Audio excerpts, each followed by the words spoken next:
Bismillahirrahmanirrahim. Assalamualaikum warahmatullahi wabarakatuh. Kami dari kelompok 7 praktikum pengukuran besaran elektrik dengan saya sendiri Abdul Rifki dengan nomor NPM 2470021111055 dan juga rekan saya ada Erna Marlina dengan nomor NPM 2470021111101 dan juga ada Braga Satya Pertama Putra dengan nomor NPM 2470021111090. Nah, kami di sini akan memaparkan ataupun menjelaskan sedikitnya hasil dari laporan praktikum kami pada modul 5 pengukuran kualitas daya. Nah, baik di sini saya akan menjelaskan tujuan praktikum. Kami akan menjelaskan tujuan dari praktikum kualitas daya. Tujuan pertama yaitu memahami cara penggunaan dan teknik penggunaan Power Quality Analyzer. Melalui alat ini, kita bisa melihat bagaimana kondisi kualitas daya pada suatu instalasi listrik. Tujuan berikutnya adalah memberikan pemahaman yang lebih dalam mengenai kondisi kualitas daya, termasuk bagaimana tegangan dan arus yang tidak stabil dapat mempengaruhi kinerja peralatan. Selain itu, dari praktikum ini kita juga diharapkan mampu menganalisis data hasil pengukuran, serta meningkatkan kemampuan dalam menggunakan Power Quality Analyzer, tepatnya untuk memonitor bagaimana parameter kelistrikan. Jadi, praktikum ini bukan hanya fokus pada mengukur, tetapi juga memahami makna dari data yang dihasilkan. Pada bagian dasar teori kualitas daya, kita membahas beberapa baik suplai listrik dapat mempertahan bentuk gelombang serta besaran yang sesuai standar. Nah, parameter pertama adalah tegangan. Tegangan harus stabil dan tidak berubah secara tiba-tiba. Jika terjadi fluktuasi tegangan, dampaknya bisa berupa lampu yang tiba-tiba redup atau terang, kerusakan pada power supply, sampai menjadi motor panas berlebih. Umumnya standar tegangan adalah 10% dari nilai nominalnya. Terus ada juga parameter parameter kedua adalah arus. Arus dipengaruhi oleh besar kecilnya beban. Kenaikan arus bisa disebabkan oleh beban berlebih, adanya hubungan singkat sebagian, atau penggunaan nonlinear yang menghasilkan harmonisa. Terus selanjutnya adalah parameter frekuensi. Di Indonesia, sistem kelistrikan menggunakan frekuensi 50 Hz. Nah, penyimpanan frekuensi bisa mengubah pada kecepatan motor, sinkronisasi generator, dan efisiensi peralatan. Parameter keempat adalah total harmonic distortion atau THD. THD menunjukkan seberapa besar harmonisa yang menggunakan bentuk gelombang dasar. THD rendah di bawah 5% berarti kualitas daya baik. Jika berada di kisaran 5-8% harus diperhatikan. Sedangkan THD lebih dari 8% sudah tergolong berbahaya bagi peralatan. Harmonisa biasanya muncul karena beban non-linear seperti UPS, harmonisa biasanya muncul karena beban non-linear seperti UPS, lampu LED, komputer, dan inverter. Dengan pemahaman teori dan parameter kualitas daya, kita bisa mengetahui kondisi kesehatan sistem kelistrikan dan mencegah kerusakan peralatan. Selanjutnya kami akan masuk ke bagian berikutnya yang akan disampaikan oleh Abdul Rifki. Baik, di sini saya akan menjelaskan mengenai peralatan apa saja sih yang diperlukan dalam praktikum modul pengukuran kualitas daya. Nah, yang kami pakai untuk mengukur kualitas daya yaitu menggunakan Power Quality Analyzer. Nah, Power Quality Analyzer ini ialah suatu peralatan ukur yang digunakan untuk mengetahui kualitas daya dari tenaga listrik. Adapun fungsi dari PKA ini atau Power Quality Analyzer ialah yang pertama itu untuk mengukur tegangan. Untuk mengukur tegangan dari fasa 1 yaitu R, fasa 2S, dan fasa 3 T. Selanjutnya yaitu untuk mengukur arus. Sama seperti mengukur tegangan yaitu mengukur arus pada fasa S, fasa R, fasa T. Lalu untuk mengukur frekuensi, untuk mengukur tegangan THD, dan untuk mengukur arus THD. Lalu untuk mengukur daya, seperti daya aktif, daya reaktif, dan juga daya kompleks. Dan yang terakhir itu untuk mengukur faktor daya. Lalu ada panel. Panel sendiri itu ialah panel merupakan listrik 3 fasa, sebuah pusat kontrol atau pengaman dan distribusi utama untuk instalasi listrik yang menggunakan sistem 3 fasa. Sistem ini mengalirkan daya melalui 3 kawat fasa R, S, T atau L1, L2, dan L3 dengan sudut fasa 120 derajat satu sama lainnya, serta satu kawat netral yang disebut dengan N. Nah, panel sendiri ini terbagi menjadi dua. Yang pertama itu panel listrik bagian luar. Nah, pada panel listrik bagian luar terdapat yang pertama itu pilot lamp panel. Yang pertama itu ada pilot lamp panel. Nah, pilot lamp panel ini merupakan lampu indikator yang digunakan untuk menandakan adanya aliran listrik pada panel listrik, terutama dari fasa R, S, dan T. Lalu yang kedua itu ada ampermeter. Nah, ampermeter ini alat yang digunakan untuk mengukur arus listrik pada peralatan elektrik, memantau beban listrik, dan memastikan keamanan dari rangkaian listrik tersebut, yaitu terdiri dari fasa R, S, dan juga T. Lalu yang ketiga itu voltmeter, untuk mengukur tegangan listrik satu fasa maupun 3 fasa. Nah, yang kedua itu di bagian dalamnya. Pada bagian dalam ini terdiri dari kabel input atau arus masuk yang berasal dari PLN, terdiri dari kabel fasa R, S, dan T, dan juga satu yang itu netral.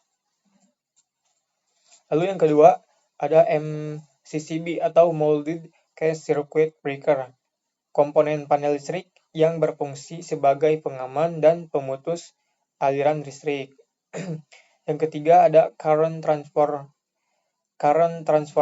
atau CT. Nah, ini yang digunakan untuk mengurangi arus tegangan bolak-balik dari ratusan atau ribuan ampere menjadi lebih rendah. CT ini terhubung dengan ampermeter. Lalu yang keempat ada busbar. Busbar ini terdiri dari fasa R, S, T, dan N yang merupakan konduktor yang fungsinya itu untuk menghantarkan listrik yang terhubung dengan MCB tadi. Lalu ada MCB atau Miniatur Circuit Breaker. MCB ini merupakan komponen listrik yang berfungsi sebagai pembatas dan pengaman arus listrik. MCB bekerja sebagai MCB ini bekerja secara otomatis untuk memutus aliran listrik saat terjadinya kelebihan beban ataupun adanya korsleting. MCB terhubung ke beban melalui perantara yang bernama itu terminal blok. Baik, kita masuk nih ke hal-hal yang perlu diperhatikan dalam pemasangan dan pengukuran. Yang pertama, pemasangan power quality analyzer pada saluran panel listrik 3 pas di gedung teknik elektro. Yang kedua, pertama kita hubungin dulu nih kabel klem arus sekitar konduktor fasa R, S, T, dan N. Nah, kemudian klem-klem tersebut ditandai oleh warna-warna yang berbeda untuk menandakan polaritas yang benar itu seperti apa. Nah, yang ketiga, selanjutnya kita hubungkan dulu kabel untuk tegangan mulai dari ground, kemudian RS, T, dan N-nya diperhatikan pada power quality analyzer tersebut. Nah, yang keempat, kita pastikan dulu klem arus aman dan menutup pada konduktor. Yang kelima, colokkan adaptor power quality analyzer ke stop kontak yang ada pada panel tersebut untuk menghidupkan alat ukur tersebut. Yang keenam, baru nih kita ukurlah tegangan, arus, serta harmonik pada daya yang ada pada panel 3 phase di gedung teknik elektro tersebut. Nah, kita masuk ke hasil dari praktikum, di mana di sini ada suatu tabel untuk tegangan 1 atau fasa R terdapat kita melakukan 6 kali percobaan selama 3 menit itu. Satu kali percobaannya dengan di 3 menit kita mendapatkan data seperti data dalam tabel. Untuk tegangan 1 atau tegangan R mendapatkan 283,26 volt, dan tegangan 2-nya fasa S-nya 219,29 volt, dan tegangan 3-nya atau fasa P-nya 212,92 volt, dan nilai THD dari tegangan ini mendapatkan hasil 212,36 volt atau 2,36%.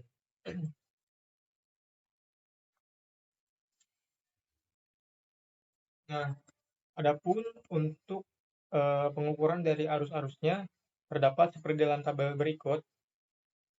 14,74 ampere untuk arus 1, R-nya 18,67 ampere, 17,88 ampere, dan THD dari arusnya 18 ampere dengan 9,95%, dan seterusnya. Setelah itu kita analisis.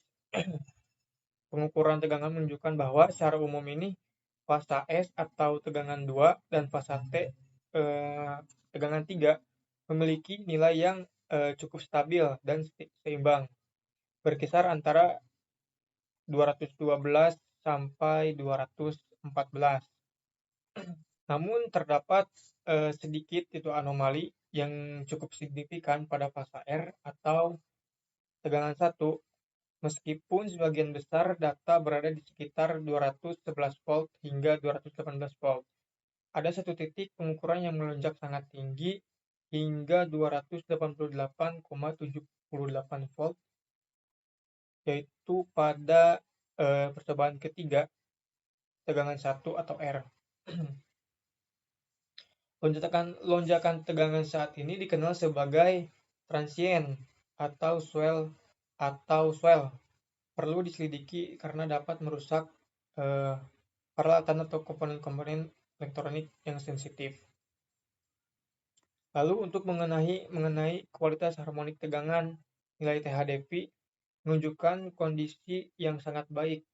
Angka THD tegangan berada di rentang 2,32% hingga 2,41%, yang jauh di bawah batas standar industri umumnya, yaitu 5%. Menurut IEEE 519 ini mengindikasikan bahwa distorsi harmonik pada tegangan sangat minimal dan sistem kelistrikan dapat terlindungi dengan baik dari sisi kualitas tegangan. Nah, lalu kita analisis pada hasil pengukuran arusnya. Nah, ternyata adanya ketidakseimbangan arus. Yang pertama itu pada fasa T atau arus 3 memiliki arus tertinggi berkisar antara 17,5 ampere hingga 18,8 ampere. Lalu pada fasa R atau I1 berada di tengah sekitar 14,1 ampere hingga 14,7 ampere.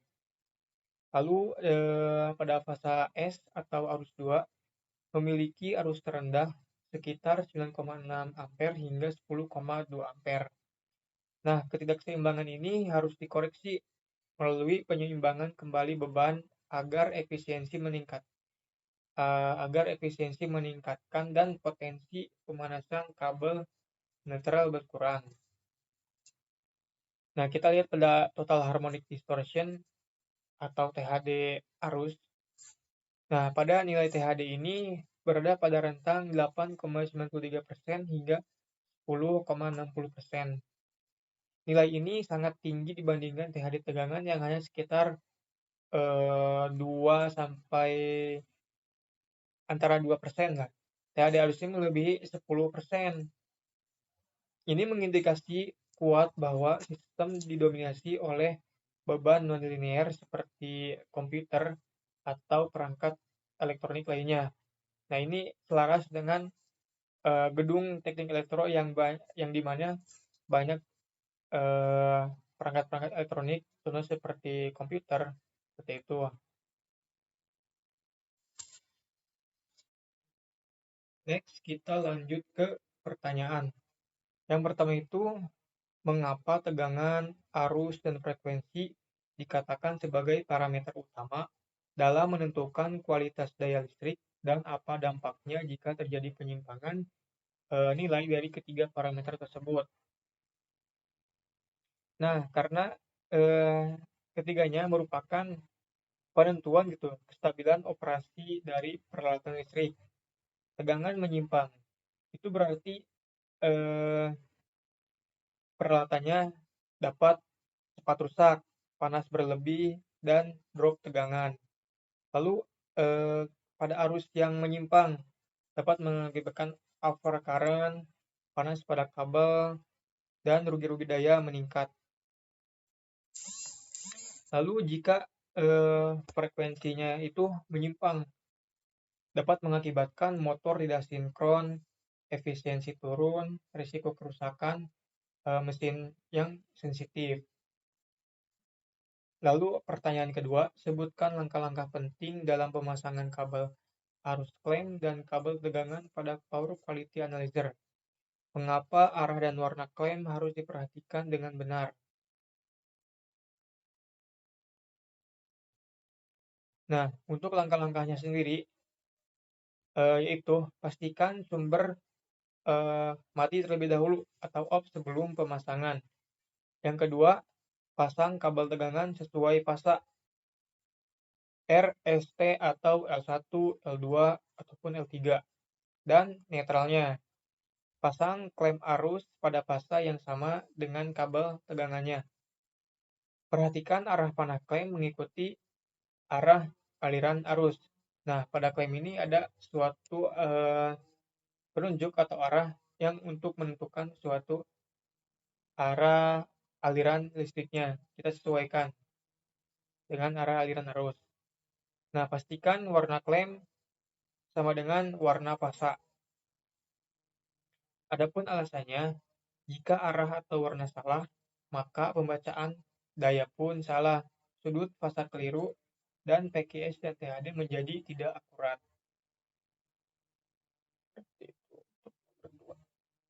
Nah, pertanyaan 3, setelah data tegangan, arus, dan total harmonic distortion atau THD diperoleh setiap 3 menit, apa yang dapat disimpulkan dari perubahan nilai THD terhadap waktu? Bagaimana pengaruh hasil tersebut terhadap kualitas daya pada sistem? Nah, jika THD naik, maka menunjukkan meningkatnya harmonisa yang dapat menyebabkan panas berlebih, rugi daya naik, umur peralatan pun dapat menurun. Jika THD turun, kualitas daya baik, beban kinerja lebih efisien, dan beban kinerja itu dapat lebih efisien. Adapun pengaruh utamanya, semakin naik THD, maka makin buruk kualitas dayanya. Risiko gangguan pada peralatan pun semakin besar. Nah, untuk kesimpulannya, dari data yang kita peroleh, bahwa bisa disimpulkan bahwasannya yang ke-1 itu tegangan jaringan relatif stabil. Yang kemudian yang kedua, arus menunjukkan ketidakseimbangan dan harmonisa meskipun tegangan dalam kondisi baik. Karena ketidakseimbangan beban ini dan THD arus yang sangat tinggi bisa menimbulkan masalah operasional. Yang ketiga, lakukan pemeriksaan rutin untuk konfirmasi pengukuran dan identifikasi sumber harmonisa agar THD arus tetap turun dan stabil kembali.